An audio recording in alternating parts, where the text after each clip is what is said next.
adik-adik yang di rumah. Shalom. Shalom Papa Mama. Apa kabar semuanya?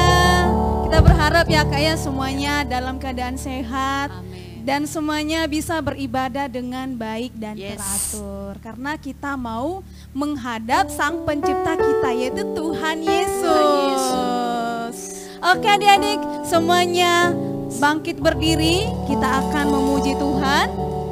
Nah Kak, sebelum kita memuji Tuhan, kita mau ingatkan kepada adik-adik kita bahwa siap. tahun ini adalah tahun 2021 adalah tahun integritas. Apa itu integritas?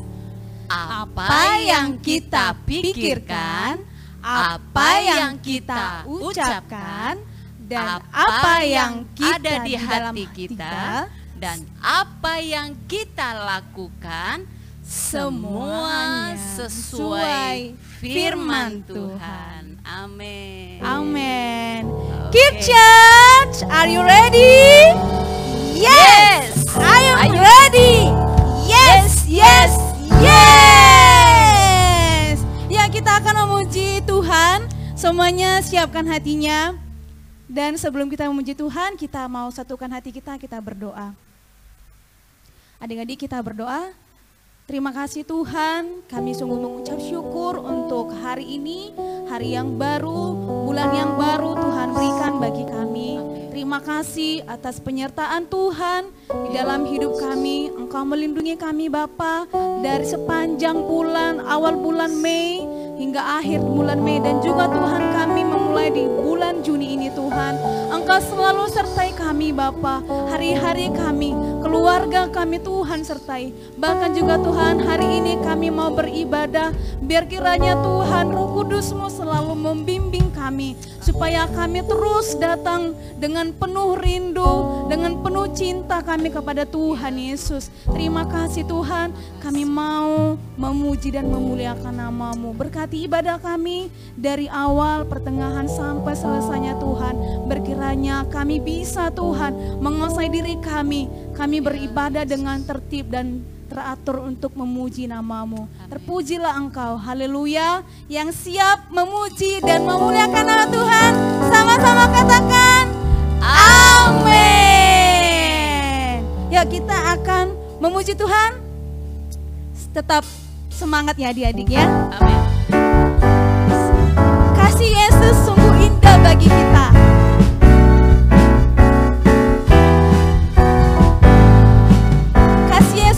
Indah-indah, oh indah. Kasih Yesus indah-indah, oh indah. Kasih Yesus indah-indah, oh indah. Sekali lagi kasih Yesus. Kasih Yesus indah-indah, oh indah. Kasih Yesus indah-indah, oh indah. Lebih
Inilah saatnya kita akan datang kepada Tuhan.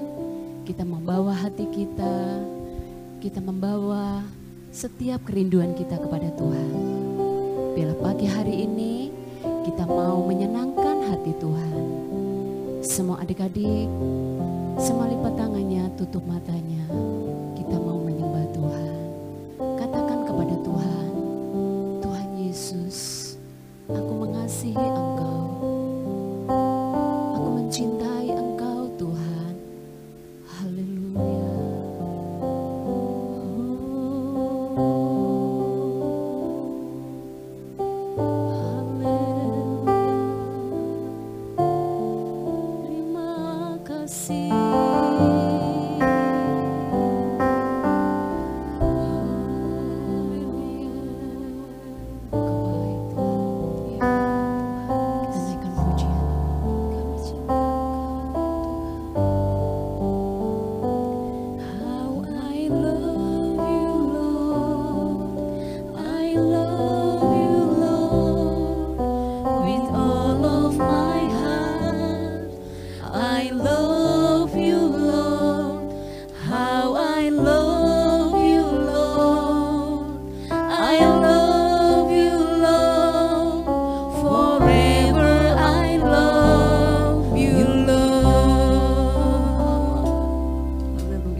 sekarang saatnya kita akan memperkatakan firman Tuhan di dalam Mazmur 91. Semua adik-adik semangat ya, kita akan perkatakan firman Tuhan ini dengan antusias. Amin. Ayo hitungan 2, 3, ya. Orang yang duduk dalam lindungan yang maha tinggi dan bermalam dalam naungan yang maha kuasa akan berkata kepada Tuhan, tempat perlindunganku dan kubu pertahananku, Allahku yang kupercayai. Sungguh, dialah yang akan melepaskan engkau dari jerat penangkap burung, dari penyakit sampar yang busuk. Dengan kepaknya ia akan melindungi engkau, di bawah sayapnya engkau akan berlindung. Kesetiaannya ialah perisai dan pagar tembok. Engkau tak usah takut terhadap kedahsyatan malam, terhadap panah yang terbang di waktu siang, terhadap penyakit sampar yang berjalan dalam gelap, terhadap penyakit menular yang mengamuk di waktu petang. Walau 1.000 orang rebah di sisimu dan 10.000 di sebelah kananmu, tetapi itu tidak akan menimpamu. Engkau hanya menontonnya dengan matamu sendiri dan melihat pembalasan terhadap orang-orang fasik. Sebab Tuhan ialah tempat perlindunganmu, yang maha tinggi telah kau buat tempat perteduhanmu. Malapetaka tidak akan menimpa kamu, dan tulah tidak akan mendekat kepada kemahmu. Sebab malaikat-malaikatnya akan diperintahkannya kepadamu untuk menjaga engkau di segala jalanmu. Mereka akan menantang engkau di atas tangannya, supaya kakimu jangan terantuk kepada batu. Singa dan ular tedung akan kau langkahi. Engkau akan menginjak anak singa dan ular naga. Sungguh hatinya melekat kepadaku, maka aku akan meluputkannya. Aku akan membentenginya, sebab ia mengenal namaku. Bila ia berseru kepadaku, aku akan menjawab. Aku akan menyertai dia dalam kesesakan. Aku akan meluputkannya dan memuliakannya. Dengan panjang umur akan kukenyangkan dia, dan akan kuperlihatkan kepadanya keselamatan daripadaku. Amin. Shalom adik-adik, waktunya kita memperkatakan Pentakosta yang ketiga. Mari silahkan berdiri, ikutin kakak ya. Pentakosta yang ketiga artinya pencurahan Roh Kudus yang dahsyat di zaman ini. 2. Penuaian jiwa yang terbesar dan terakhir. 3. Bangkit generasi Yeremia penuh dengan Roh Kudus, cinta Tuhan Yesus, tidak kompromi akan dosa, dan memenangkan banyak jiwa. 4. Dari Indonesia ke bangsa-bangsa, dari timur sampai ke barat, dan kembali ke Yerusalem. 5. Kuasa untuk menyelesaikan amanat agung Tuhan Yesus. Siap jadi agen Pentakosta yang ketiga? Yang siap katakan haleluya. Shalom adik-adik, pada pagi hari ini kita mengucap syukur kepada Tuhan karena Tuhan Yesus baik bagi kita. Dan pada saat ini adik-adik kita mau berdoa. Ikuti Kak Bahas ya. Tuhan Yesus, terima kasih. Pagi ini kami berdoa untuk bangsa kami, bangsa Indonesia Tuhan. Engkau memberkati Tuhan para pemimpin kami, dari yang di atas sampai yang terendah, dalam membangun Indonesia lebih maju, lebih sejahtera. Terima kasih Tuhan Yesus. Saya berdoa juga untuk Kota Batam. Engkau memberkati para pemimpin kami, dari atas sampai yang ke bawah ya Tuhan. Engkau memberkati kerja keras mereka dalam membangun Kota Batam lebih sejahtera. Terima kasih Tuhan, kami berdoa juga untuk anak-anak sekolah minggu kami yang saat ini sedang mengikuti ibadah online. Engkau memberkati mereka, Engkau memberkati keluarga mereka. Dan juga kami rindu Engkau memberkati anak sekolah minggu kami, supaya mereka bertumbuh imannya di dalam firman Tuhan. Terima kasih Tuhan Yesus. Kami berdoa juga untuk persembahan kami. Terimalah Tuhan persembahan kami. Kami rindu persembahan kami boleh berguna untuk pelayanan di surga. Terima kasih Tuhan. Kami sudah berdoa dan mengucap syukur. Haleluya. Amin.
siapkan hati kita untuk mendengar firman Tuhan.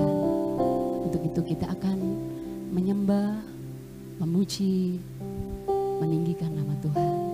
Biarlah rohnya yang hidup selalu melingkupi dalam setiap hati kita. Amin.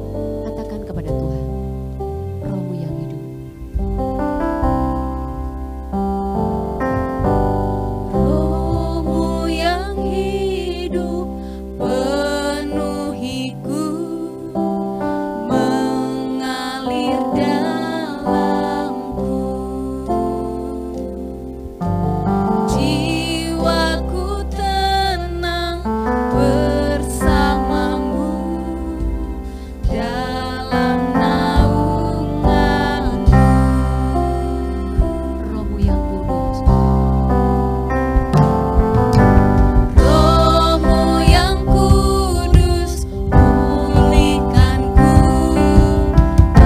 Engkaulah damaiku.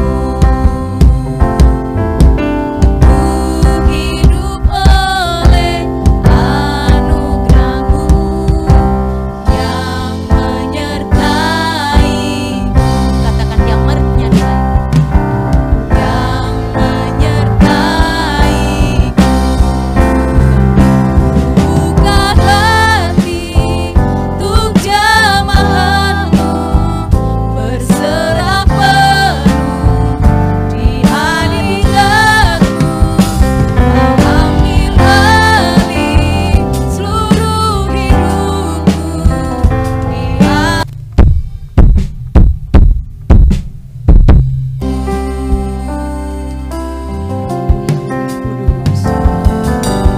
Rohmu yang kudus, pulihkanku. Engkaulah damaiku. Ku hidup oleh anugerah-Mu yang menyertai-Ku. Yang menyertai-Ku. Yang menyertai-Ku. Buka hati untuk jamahan-Mu, berserah penuh di hadirat-Mu. Kau ambil alih seluruh hidupku di altar-Mu, menyembah-Mu. Buka hati untuk jamahan-Mu, berserah penuh di hadirat-Mu. Kau ambil alih seluruh hidupku di altar-Mu, menyembah-Mu. Di altar-Mu, menyembah. Di altar-Mu,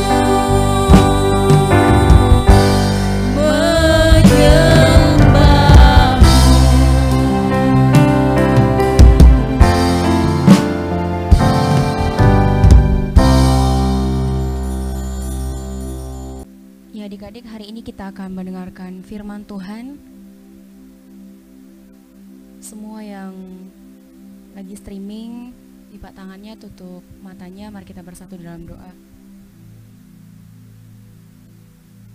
Segala puji syukur hanya bagi nama-Mu Tuhan. Terima kasih buat hari ini. Terima kasih buat anugerah-Mu Tuhan. Terima kasih buat kekuatan yang masih Tuhan berikan dalam hidup kami. Bapak, sebentar kami mau dengar firman-Mu. Biarlah kami Tuhan boleh duduk manis. Roh Kudus yang manis, berikan kami Tuhan ketenangan. Berikan kami Tuhan hati seorang hamba. Beri kami Tuhan telinga seorang hamba, agar apa yang kami dengar hari ini kami boleh Tuhan renungkan dan kami boleh melakukannya. Beri kami Tuhan hati yang besar untuk kami Tuhan boleh mengampuni orang-orang yang pernah menyakiti hati kami Tuhan. Terima kasih Yesus, kami siap mendengarkan firman-Mu hanya di dalam nama Yesus. Semua yang percaya sama-sama katakan amin. Oke, shalom adik-adik. Hari ini Kak Lia akan menyampaikan firman Tuhan, yaitu tentang perumpamaan tentang pengampunan, yaitu hati yang mengampuni. Nah, yang ada di rumah, mari adik-adik kita buka Alkitab kita di dalam Matius 18 ayat 21 sampai 35. Semua fokus ya, kita sama-sama baca firman Tuhan ini. Perumpamaan tentang pengampunan. Ayat 21, kemudian datanglah Petrus dan berkata kepada Yesus, Tuhan, sampai berapa kali aku harus mengampuni saudaraku jika ia berbuat dosa terhadap aku? Sampai 7 kali? Yesus berkata kepadanya, bukan, aku berkata kepadamu bukan sampai 7 kali, melainkan sampai 70 kali 7 kali. Sebab hal kerajaan sorga seumpama seorang raja yang hendak mengadakan perhitungan dengan hamba-hambanya. Nah, di sini diceritakan bahwa ada seorang raja yang hendak mengadakan, dia ketemu nih sama ada anggotanya nih. Terus anggotanya itu memiliki hutang. Kita baca untuk ayat selanjutnya. Setelah ia mulai mengadakan perhitungan itu, dihadapkannya kepada seorang yang berhutang 10.000 talenta. Tetapi karena orang itu tidak mampu melunasi hutangnya, raja itu memerintahkan supaya ia dijual beserta anak istrinya dan segala miliknya untuk pembayaran hutangnya. Jadi adik-adik bisa bayangkan gak, ketika seorang raja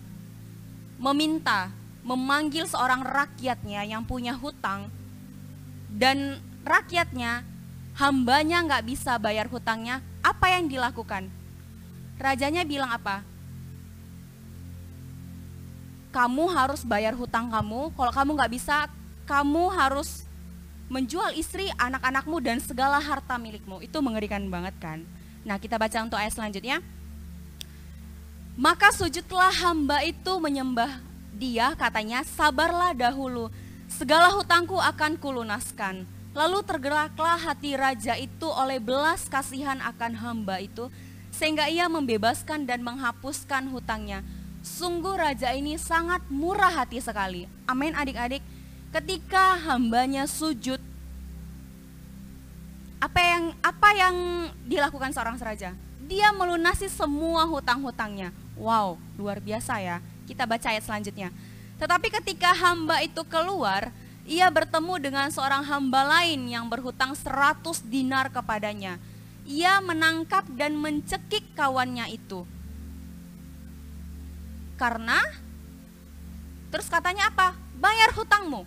Maka sujudlah kawannya itu dan memohon kepadanya, sabarlah dahulu, hutangku itu akan kulunaskan. Bisa gak bayangkan, ketika hamba yang tadi menghadap raja, terus ketika dia dibebaskan, dan ketemu sama temennya nih di luar, terus apa yang dilakukan temennya itu? Tiba-tiba dia bilang, heh, bayar hutangmu, katanya gitu kan. Dengan nada yang meninggi, terus mukanya sok marah-marah tuh. Padahal hamba yang si A tadi udah dibebaskan sama si raja. Terus hambanya yang si B, karena punya hutang sama temennya, dia minta sampai lunas. Padahal hutang si hamba A ini lebih besar dibandingkan hutang hamba si B. Coba kita bayangkan ya, betapa kejamnya si hamba A ini. Adik-adik bisa menangkap ya maksudnya apa. Di sini kita bisa melihat bahwa dia nggak bisa melepaskan yang namanya pengampunan kepada temannya. Itu bahaya, itu penyakit. Mungkin kita baca ayat selanjutnya. Melihat itu kawan-kawannya yang lain sangat sedih. Iya dong, pasti sedih dong. Masa yang hamba A dia diampuni sama si raja, terus hamba yang si B dia ngotot, dia maksa untuk bayar hutangnya. Parah kan? Terus apa katanya nih? Melihat itu kawan-kawannya yang lain sangat sedih, lalu menyampaikan segala yang terjadi kepada tuan mereka. Raja itu menyuruh memanggil orang itu dan berkata kepadanya, hai hamba yang jahat, seluruh hutangmu telah kuhapuskan karena engkau memohonnya kepadaku. Bukankah engkau pun harus mengasihi kawanmu seperti aku mengasihi engkau? Maka marahlah tuannya itu dan menyerahkannya kepada algojo sampai ia melunaskan seluruh hutangnya. Maka Bapakku yang di surga akan berbuat demikian juga terhadap kamu apabila kamu masing-masing mengampuni saudaramu dengan segenap hatimu. Jadi adik-adik, apa yang dilakukan raja tadi ketika mengetahui si hamba B itu dijeploskan ke dalam penjara? Apa yang dilakukan? Dilapor dong pasti. Terus pengawal raja itu apa yang dilakukan? Menjeploskan kembali si hamba A tadi ke dalam penjara. Dan kawannya si hamba B tadi dibebaskan. Jadi maksudnya apa sih Kak Lia artinya dalam firman ini? Nah di sini kita mau belajar ya adik-adik, sama-sama kita mau belajar. Adik-adik yang ada catatan, ada buku di depannya boleh dicatat.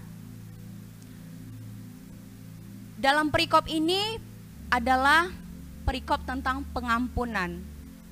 Pengampunan itu adalah sebuah kata yang mungkin mudah banget ya diucapkan. Gampang lah, aku mengampunimu, aku mengasihimu, gampang ya. Aku memaafkanmu, gampang dong. Tapi pada dasarnya dalam kehidupan sehari-hari, bisa nggak kita semudah itu mengampuni seseorang kalau misalnya orang itu buat salah sama kita? Contohnya nih, Moren ngasari nih si Aira, dimarahin nih, dibentak. Aira, kamu ini susah kali makan, contohnya gitu kan. Terus Aira sakit hati dong. Padahal dia bilang, iya bang, bentar lagi. Sebenarnya Bang Moren bisa kan bilang, oh ya udah. Tapi dia marah-marah, kamu cepet makan cepat, nanti mama marah, begitu kan. Salah sebenarnya. Sikap seorang abang itu sebenarnya salah kayak gitu sama adiknya. Tapi Aira mungkin sakit hati nih. Dan Aira mungkin bilang, ih sakit hati kali aku sama Bang Moren itu bah. Masa gara-gara makan aku dibentak-bentak loh mama, gak suka loh Aira, gitu kan. Tapi kita di sini sama-sama belajar. Hari ini kita sama-sama belajar untuk melepaskan pengampunan. Kenapa Kak Lia harus melepaskan pengampunan? Karena Tuhan Yesus udah mengampuni kita terlebih dahulu di kayu salib 2000 tahun yang lalu. Wow, it's so amazing loh adik-adik.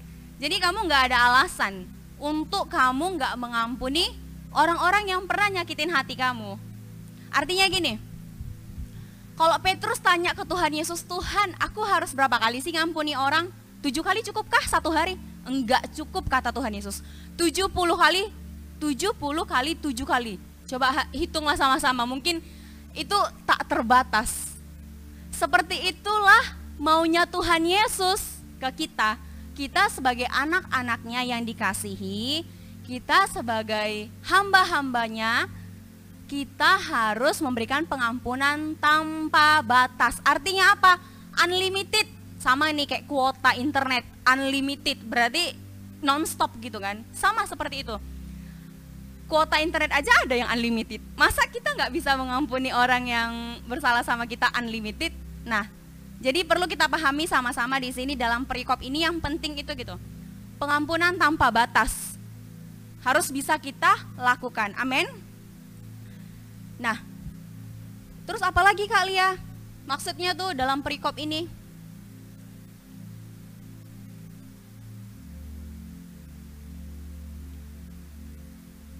Maksud kakak itu lagi, maksud dalam perikop ini lagi yaitu bahwa kita sebagai anak-anak Tuhan, orang-orang percaya harus mampu melepaskan pengampunan dan mempercayai Tuhan untuk melakukan apa yang menjadi kehendaknya dalam kehidupan kita masing-masing. Nah, semoga apa yang kakak sampaikan hari ini kita bisa renungkan untuk poinnya yang tadi kakak sampaikan bahwa kita harus memberikan pengampunan tanpa batas. Pengampunan unlimited. Paham ya adik-adik yang di rumah? Jadi kalau misalnya ada pun orang yang menyakitin kamu, mau itu kakak, abang kamu, teman-teman kamu yang suka jahilin kamu, yang suka garain kamu, sampai buat kamu sakit hati, please. Kita harus punya pengampunan yang besar karena Tuhan Yesus udah ampuni kita terlebih dahulu. Amin. Ya, boleh kita sama-sama kembali, kita tutup Alkitab kita renungkan baik-baik firman Tuhan hari ini di dalam Matius.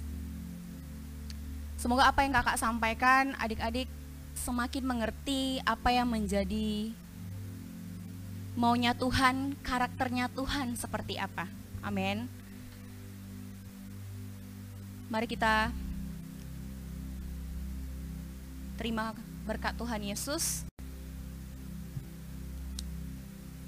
Terima kasih Tuhan Yesus buat hari ini, terima kasih buat renungan-Mu, terima kasih Tuhan atas firman-Mu. Ajari kami Tuhan, ajari kami Roh Kudus, untuk kami Tuhan punya hati yang mengampuni saudara-saudara kami yang pernah buat kami sakit Tuhan. Biarlah kami menjadi anak-anak yang istimewa di hadapan Tuhan. Kami punya karakter Tuhan Yesus. Orang-orang bisa melihat ada terang dan garam dalam hidup kami, karena kami tahu Tuhan Yesus yang udah kasihin kami. Terima kasih Tuhan Yesus, terima kasih Engkau sungguh baik dalam hidup kami. Dan kami Tuhan udah selesai ibadah, kami mau terima berkat-Mu. Mari adik-adik yang Tuhan kasihi, arahkan pandangan-Mu ke atas. Terimalah berkat, damai sejahtera daripada Roh Kudus. Biarlah setiap kita hari ini menerima kasih Tuhan yang tak terbatas dari hari ini, esok sampai selama-lamanya. Sampai Tuhan Yesus datang kali kedua menjemput setiap kita tetap didapati setia. Terimalah berkat daripada Tuhan Yesus Kristus. Semua kita yang percaya sama-sama katakan amin. Selamat hari Minggu, Tuhan Yesus memberkati. Shalom.